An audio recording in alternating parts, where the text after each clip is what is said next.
So hi everyone, welcome back to the channel. तो जैसे JEE Mains की date आ गई है, आई गेस मैं थोड़ा लेट हूँ। बट मतलब आप लोग बोल रहे थे स्ट्रेटजी का, मेरे पास टाइम नहीं आ रहा था और मैं चाह रहा था कि जो स्ट्रेटजी वीडियो है अपना वो थोड़ा प्रैक्टिकल भी हो। मतलब नॉर्मल सब स्ट्रेटजी बताते हैं वो सब तुम लोगों को याद भी है, बट मैं ऐसे पॉइंट ऐड ऑन करूँगा जो मैंने अपने मतलब सारे फ्रेंड्स से यहाँ पे आईटी में डिस्कस किए, जो उनको बहुत बेनिफिशियल लगे।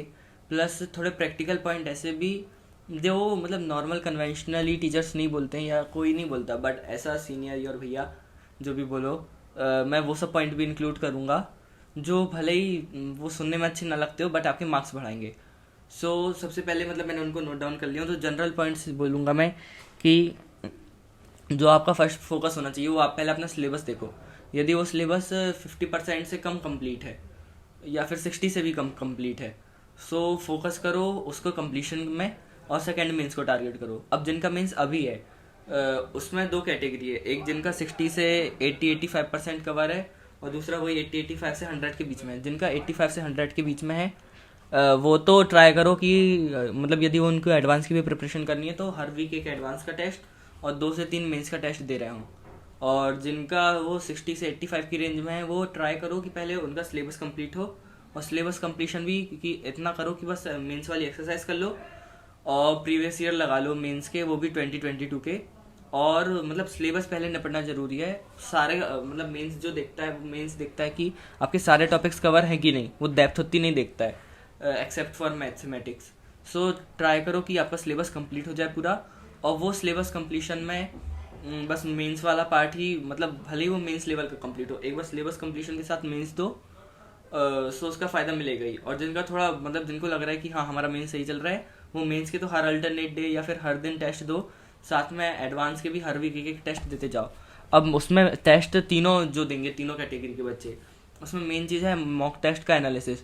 और मॉक का एनालिसिस कैसे करना है तो उसका मैं एक ब्रॉड रूप में बताऊंगा कि मॉक टेस्ट के एनालिसिस में ये सब नहीं देखना रहता कितने नंबर आए, बाकी के कैसा क्या रहा, मेरे इतने, मेरा इधर ऐसा हुआ, वो सब नहीं देखना रहता। मेन चीज़ ये देखनी रहती थी कि कहाँ मार्क्स आ सकते थे और हमारे नहीं आए। मार्क्स आ सकते थे इन द सेंस कि अपन ने फॉर्मूला गलत लगाया, कैलकुलेशन गलत की, कोई कंसेप्चुअल एरर तो चलो इंक्लूड नहीं करेंगे, एक मंथ बचा है, बट मतलब वो भी इसमें इंक्लूड करना तुम कि जिसका तुम सही आंसर ला सकते थे भले ही जुगाड़ करके। एक बहुत इंपॉर्टेंट चीज़ होती है मेंस में। मतलब मेरी यहाँ पे फ्रेंड से भी इंटरेक्शन हुआ तो वो भी बोल रहे थे कि मेंस में जो मैंने स्ट्रेटजी लगाया था, मैं मतलब हर मेंस के मॉक में 30-40 मार्क्स पूरा जुगाड़ से लाता था कि चाहे कहीं पे कुछ वेरी कर रहा है तो वो जो वेरी कर रहा है उसका कांस्टेंट जीरो कर दो, कभी कोई सा क्वेश्चन सॉल्व नहीं हो रहा है तो थीटा की 1-2 वैल्यू रख के चेक कर लो, कभी आंसर की तरफ से चले जाओ, कभी ऑप्शन से एलिमिनेशन करो।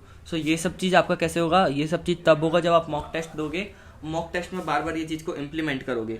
फिर अगला पॉइंट मैं बोलूँगा कि अपने हेल्थ का ध्यान रखना और डिस्ट्रैक्शन से बचना। मतलब जब एग्जाम का टाइम आया था तो मेरे पापा जी ने एक चीज़ बोले थे, वो मैं तुम लोगों को भी बताऊंगा। मतलब वो थोड़ा लगता है सुनने में फनी वे में, बट बहुत काम का है। मतलब जब एग्जाम आ रहा हो तो इंसान को दूल्हे जैसे रहना चाहिए। तो मैं बोला दूल्हे जैसे कैसे रहना चाहिए, तो बोलते हैं कि मतलब जैसे जो दूल्हा रहता है वो अपनी शादी के टाइम में अपने हेल्थ का पूरा ध्यान रखता है, कुछ भी नहीं खाता है, मतलब फालतू का कुछ भी नहीं निकालता है, फालतू का कुछ भी नहीं बोलता है, फालतू का कुछ घूमता नहीं है, फालतू का कुछ सोचता नहीं है। तो सेम टाइप का तुमको भी रखना है कि एग्जाम आ रहा है, गाना वाना भी सुनते हो, मूवी देखते हो, उन सबको भी बिल्कुल ज़ीरो कर दो। कोई भी फालतू चीज़ बात करना बंद कर दो, फालतू वीडियो देखते हो वो बंद कर दो, क्योंकि अब पूरा गेम होगा माइंड में। मॉक दोगे तुम तो उसमें तुमको समझ में आएगा धीरे धीरे कि जिसका माइंड जितना ज़्यादा स्टेबल होगा वो उतने ज़्यादा मैथमेटिक्स में स्पेशली क्वेश्चंस को सिलेक्ट करके सही सॉल्व कर पाएगा, कैलकुलेशन वाले पार्ट।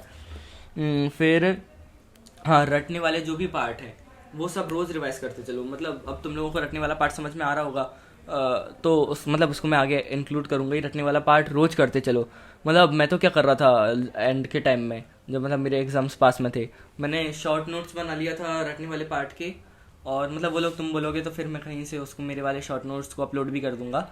तो शॉर्ट नोट्स को मैं खाना खाते टाइम या घूमते टाइम या जब कभी वैसे बैठे हैं तो लाइक मैं उनको रिवाइज करता रहता था देख देख के, वो बहुत काम देता है। तुम लोग वो कर सकते हो। मेंस वाले टॉपिक शायद तक अभी तो जैसे मेरे फ्रेंड से इंटरेक्शन हुआ था तो वो बोल रहा था कि अब मेंस एडवांस का सबका सिलेबस सेम हो गया, बट मतलब तुम मेन चीज़ जो है इसमें मॉक टेस्ट के बाद कि तुम PYQ डिकोड करो, प्रीवियस ईयर पेपर जैसे 2020 का उठाओ तो उनको उसमें तुमको सिमिलरिटी समझ में आएगी। कि मतलब सिमिलरिटी ऐसे समझ में आएगी तुमको कि हो सकता है किसी चैप्टर से कोई सर्टेन अमाउंट ऑफ मतलब सर्टेन टॉपिक से ज़्यादा क्वेश्चन पूछ रहे हो, सर्टेन थ्योरम से ज़्यादा क्वेश्चन पूछ रहे हो, या किसी चैप्टर में तुमको ऐसा समझ में आएगा कि हाँ ये लोग एनसीईआरटी को ज़्यादा वेटेज दे रहे हैं, किसी में समझ में आएगा कि हाँ ये लास्ट वाले पार्ट से तो पूछ नहीं रहे सॉरी। सो ये पार्ट में तुम लोग फोकस करना कि प्रीवियस ईयर से डिकोड करते चलो कि कैसा पेपर आ रहा है। मतलब ऐसा कुछ ये सब ऐसा मतलब बहुत हद तक ये तांत्रिक वाली बात लगेगी कि ऐसा आना एग्जैक्ट तो नहीं है, बट उससे तुमको पैटर्न समझ में आएगा। जैसे कोई सा चैप्टर तुम छोड़ने वाले थे तो उसमें वो पार्ट तो तुम कर ही लो जो बार बार रिपीटेटिव क्वेश्चन आ रहे हैं, या किसी टॉपिक में तुमको प्रॉब्लम जा रही है तो उसके कम से कम प्रीवियस ईयर तो तुम कर लो। और कर लो इन द सेंस होता है या तो खुद से सॉल्व कर लो, नहीं आ रहा तो मेथड रट लो। और तुम लोग बोलोगे यार भाई यार मेथड रटना थोड़ी अच्छी बात होती है, हम लोग तो समझदार बच्चे हैं। ऐसा कुछ नहीं होता है, मार्क्स मैटर करते हैं। सो मेथड रट के आए मार्क्स, चाहे तुमको क्वेश्चन रटा हो, चाहे तुमको वैल्यू रखती हो, चाहे तुम कुछ भी वैल्यू पुट करके ला रहे हो। सो ये चीज़ मेन थी। अब मेरे को लग रहा है कि जनरल पॉइंट मेरे हो गए हैं सारे। हाँ, now I will move to subject wise strategy.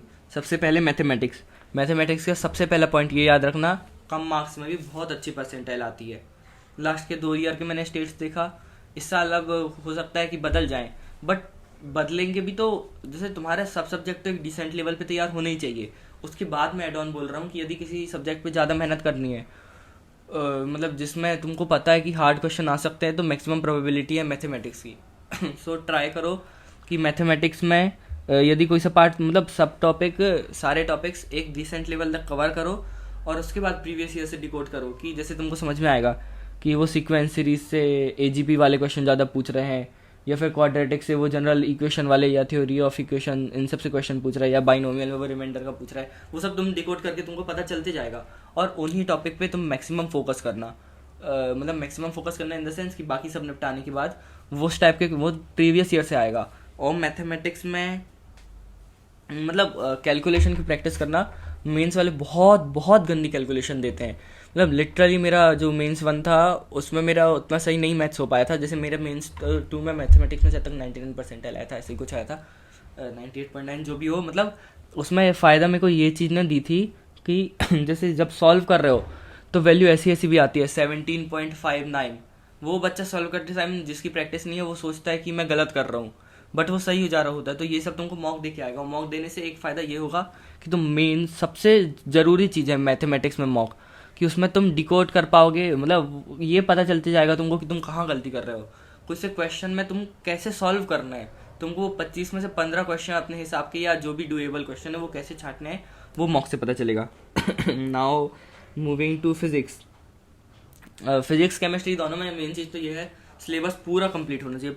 पूरा मतलब जो भी उसने सिलेबस दिया है, मेंशन किया है, वो पूरा कवर होना चाहिए। भले ही उतनी डेप्थ में ना हो, बट बेसिक फॉर्मूलेस फिजिक्स में पूरे याद होने चाहिए। बेसिक जो क्वेश्चंस प्रीवियस ईयर में तुम देखोगे, मतलब फिजिक्स में ये भी कर सकते हो जैसे प्रीवियस ईयर में या तीनों सब्जेक्ट में भी जो पैटर्न रिपीट हो रहा है और एक बार तुम्हें क्लियर हो गया कि हाँ मुझको इस पैटर्न के क्वेश्चन करते आ रहे हैं, सो वो क्वेश्चंस को बस तुम ऊपर से देखो सॉल्यूशन और आगे बढ़ जाओ। इससे तुम्हारा कवरेज ज़्यादा होगा। और दूसरा पॉइंट मेन जो ये था फिजिक्स के लिए कि हाँ एनसीईआरटी भी सर्टेन चैप्टर्स की पढ़ना, वो तुमको प्रीवियस ईयर देख के समझ में आएगा कि किससे वो एनसीईआरटी बेस्ड क्वेश्चन पूछते हैं, डेटा बेस्ड पूछते हैं। तो उन सबको नोट करते चलो जिससे डेटा बेस्ड क्वेश्चन आते हैं, वो तुम लोगों को बहुत बेनिफिशियल होगा। और एनसीईआरटी एग्जाम्पलर भी कर सकते हो। बाकी वो ये सब चीज़ें बाद में करने की हैं, पहले तो सिलेबस पूरा कंप्लीट हो और फार्मूला यूसेज तुमको सही से आता हो। Now moving towards chemistry. Chemistry में सबसे पहले फिजिकल में पूरे क्लास इलस्ट्रेशन रट लो, और जो क्लास में टीचर्स ने इम्पोर्टेंट पॉइंट बोले वो रट लो। उसमें भी जैसे फिजिकल में भी कुछ कुछ चैप्टर्स हैं, जैसे सॉलिड स्टेट का लास्ट का पार्ट वो एनसीईआरटी का पूछ लेता है, इलेक्ट्रोकेमिस्ट्री का लास्ट का पार्ट वो पूछ लेता है एनसीईआरटी का, सरफेस केमिस्ट्री तो पूरी रटने वाली है। तो फिजिकल में भी जो रटने वाला पार्ट रहता है, थर्मो का भी लास्ट के एनसीईआरटी से वो पूछ लेता है। तो वो सब पार्ट क्लियर हो। प्लस उसमें ऐसा नहीं है कि थर्मो तुमको अच्छा लग रहा है तो उसको ज़्यादा कर रहे हो, क्योंकि उसमें मतलब क्या एग्जांपल दूँ, वो टके शेर भाजी टके शेर खा जा। मतलब वो लोगों को ये नहीं है कि वो थर्मोडाइनमिक्स और सरफेस केमिस्ट्री दोनों को इक्वली ट्रीट कर रहे हैं, कि तुमने मतलब भले ही तुमने 5 दिन लगाया थर्मो में और आधा दिन लगाया सरफेस केमिस्ट्री में, मार्क्स जब दोनों सेम देंगे तो मेहनत वहाँ पे फर्स्ट करना जो मार्क्स तुमको ज़्यादा आसानी से दे रही हो। सो किसी भी चैप्टर को ऐसा नहीं कि आंख बंद करके मुझको पसंद है तो मैं कर रहा हूँ, इस चीज़ में ध्यान देना। सेकेंड पॉइंट ये है फिजिकल के लिए कि कैलकुलेशन की प्रैक्टिस करना। कैलकुलेशन वाले जितने भी क्वेश्चन है खुद से सॉल्व करना। मतलब वो फिजिकल में जब तुम जैसे एग्जाम दोगे तो तुमको भी समझ में आएगा कि लास्ट के वो 21 से लेके 30 तक के क्वेश्चन है, यदि वही पैटर्न रहा, शायद तक वही है, मतलब मैं अब तक क्लियर नहीं हूँ। तो लास्ट के जो पूरे क्वेश्चंस रहेंगे मैक्सिमम टाइम वो फिजिकल के बहुत सारे डालते हैं और आगे वाले पार्ट में ऑर्गेनिक इनऑर्गेनिक ज़्यादा डालते हैं। सो उसमें यदि तुम्हारी कैलकुलेशन की प्रैक्टिस नहीं है तो तुम ऐसी वैल्यू देखोगे कि अरे मेरा तो √84 आ रहा है, और फिर तुम वहीं पे हाथ खड़े कर दोगे कि, तो उसमें क्वेश्चन में टाइम भी जाएगा, मार्क्स भी नहीं आएंगे। Then moving towards inorganic chemistry. Inorganic के लिए बार बार बोल रहा हूँ मैं, NCERT भगवान है तुम्हारे लिए। NCERT को चाट जाओ। मैंने अपनी NCERT को पूरा लिटरली कई बार कर लिया था, उसमें मैंने इंपॉर्टेंट पॉइंट्स भी मार्क कर लिए थे। सो उन सब चीज़ का तुम लोग एक बार ध्यान रखना। देन उसमें मतलब हाँ, वो उसको और रोज़ रिवाइज भी करते रहना, वो बहुत बेनिफिशियल रहेगा। एंड ऑर्गेनिक के लिए भी NCERT पूरी करो, NCERT की नेम रिएक्शन पूरी कर लो, और NCERT का सबसे इम्पॉर्टेंट ऑर्गेनिक में, मतलब जो ज़्यादा नहीं बताएगा कोई, NCERT के जितने भी मैकेनिज्म दिए हैं वो, मतलब वो चाहे इलेक्ट्रोफिलिक एडिशन का हो, चाहे वो विलियमसन ईथर सिंथेसिस का हो, चाहे जिस भी तरह के हों, जितने भी हो वो पूरे प्रॉपर रट लो। डिक्टो क्वेश्चन नोट के आते हैं मैकेनिज्म से, और वो आपकी रैंक को अचानक से बूस्ट करते हैं। मतलब वो क्योंकि बाकी बच्चे उस क्वेश्चन को नहीं कर पाते हैं। ऑफ सिलेबस रिएक्शन से बिल्कुल बचना, मतलब कहाँ कहाँ की रिएक्शन होती है, चिची बैकिन रिएक्शन और मीर कॉन्विकॉफ, और कहाँ, मतलब मेरे को तो नाम भी याद नहीं है, उन सब से बिल्कुल बचना। वो सब क्वेश्चंस में बिल्कुल ध्यान मत देना, मतलब वो सब रिएक्शन में बिल्कुल ध्यान नहीं देना। नेम रिएक्शन अच्छे से करना, IUPAC एटसेट्रा ये सब चैप्टर भी तुम अच्छे से करना। और आई गेस मैंने कोई इंपॉर्टेंट पॉइंट छोड़ा तो नहीं होगा, बट मेन चीज़ ये है सिलेबस कवरेज अच्छे से हो, अपने आप को शांत रखो, हेल्थी रहो, और फिर एग्ज़ाम फोड़ के आओ। All the best.